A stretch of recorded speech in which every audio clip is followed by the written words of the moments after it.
Hoje a gente vai te explicar um pouco sobre os tipos de guarda que a gente tem dos filhos aqui no Brasil.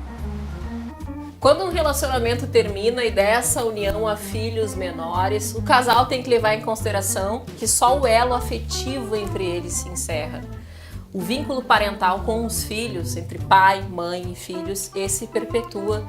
E aí é que entra a questão da guarda. Para conversar sobre esse tema, os tipos de guarda, é com grande prazer que eu recebo aqui no Sinta-se Bem a doutora Fabíola Fortes, que é especialista em direito de família e com mais de 20 anos de experiência na área. Seja bem-vinda aqui ao Sinta-se Bem. E há uma confusão, né, a doutora Fabíola? Desde 2014 mudou a lei sobre as questões da guarda. Muita gente não sabe, guarda alternada, guarda compartilhada, enfim. Que mudanças foram essas? Bom, é um prazer estar aqui no Sinta-se Bem. E sim, né, existe uma grande confusão que as pessoas confundem muito a guarda compartilhada com guarda alternada. Então, o que acontece? Um compartilhamento não significa, por exemplo, divisão de tempo com a criança. O compartilhamento, a guarda compartilhada, que passou a ser a guarda legal em 2014, quando a lei foi alterada. Que é a mais comum. É a mais comum e normalmente é o tipo de guarda que é aplicado. A guarda compartilhada, ela não é aplicada e os juízes não a instituem quando existe um litígio muito grave entre o casal, né, que inviabiliza que o casal tenha uma convivência minimamente civilizada para que consiga conversar as questões dos filhos, né, ou quando uma das partes, por exemplo, mora numa cidade muito distante, mora em outra cidade, em outro estado ou em outro país, né, o que inviabiliza também um compartilhamento. Ou então, quando uma das partes abre mão da guarda compartilhada, o que também eventualmente acontece. Mas o compartilhamento, ele presume que este ex-casal, né, eles vão dividir, compartilhar as decisões sobre a vida daquele filho. Por exemplo, a escola onde vai estudar, o médico que vai tratar, o psicólogo que vai tratar, o dentista que vai tratar. Então, são situações, né, que são referentes ao dia a dia das crianças.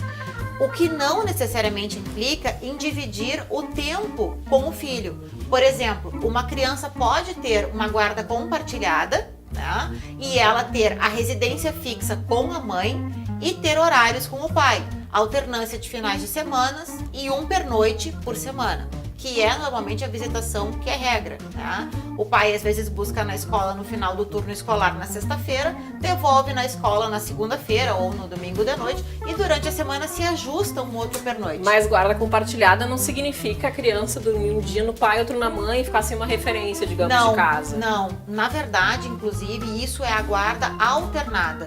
Por exemplo, a criança que fica 15 dias na casa da mãe, 15 dias na casa do pai, ou dorme com a mãe segunda, quarta e sexta, com o pai terça, quinta, sábado, esta alternância, inclusive pela psicologia infantil, ela é desaconselhada, porque ela faz com que a criança perca referenciais importantes, né? Como rotinas, regras, horários, referencial de casa também, porque é importante que a criança saiba que ela tenha um espaço dentro da casa do pai, que ela tenha o espaço dela dentro da casa da mãe, mas ela tem que ter o referencial de onde é a casa que ela reside, né? Então, esse tipo de situação, ainda mais quando as crianças são muito pequenas, elas causam ainda um certo desconforto, né? Porque normalmente as casas têm funcionamentos diferentes, regramentos diferentes, e às vezes os pais, eles têm maneiras diferentes de educar o seu filho. Então, é importante, claro, que tenha a participação daquele que não é o guardião,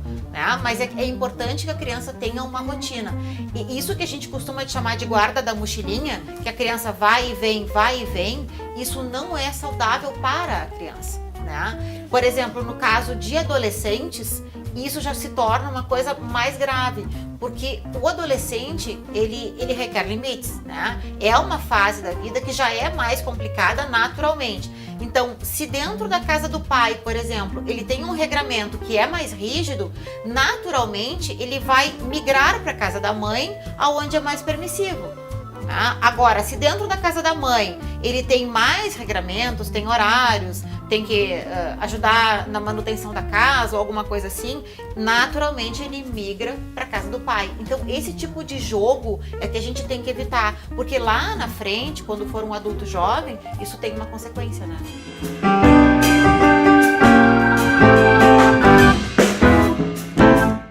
No caso da guarda compartilhada, que é a guarda legal, digamos assim, precisa se pagar pensão ou não, já que os dois são responsáveis pela criança? A guarda, o tipo de guarda, ele não tem nenhuma vinculação em relação à pensão alimentícia. A pensão alimentícia sempre vai ser determinada com base naquilo que o pai ganha ou a mãe ganha, com base naquilo que a criança gasta. Então, o tipo de guarda, ele não libera de pensão e também não aumenta a pensão. A pensão é um assunto, a guarda é outro. Então, eu posso ter uma guarda compartilhada e receber alimentos. Eu posso ter uma guarda compartilhada e ter uma divisão de despesas. Por exemplo, o pai pode ter uma guarda compartilhada, a residência fixa ser da mãe, mas ao invés do pai depositar valores na conta da mãe, ele pode, por exemplo, ser o responsável por pagamentos referentes à educação, à saúde, a vestuário. Então, isso são situações que acontecem.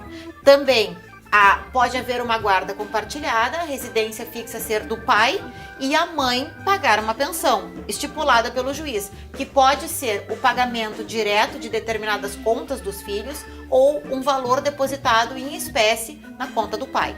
Sempre aquele que tiver a residência da criança vai receber alimentos em nome daquele filho, ou através do pagamento de contas diretas das crianças, ou através de um depósito diretamente na sua conta. A guarda é um assunto, alimentos é outro.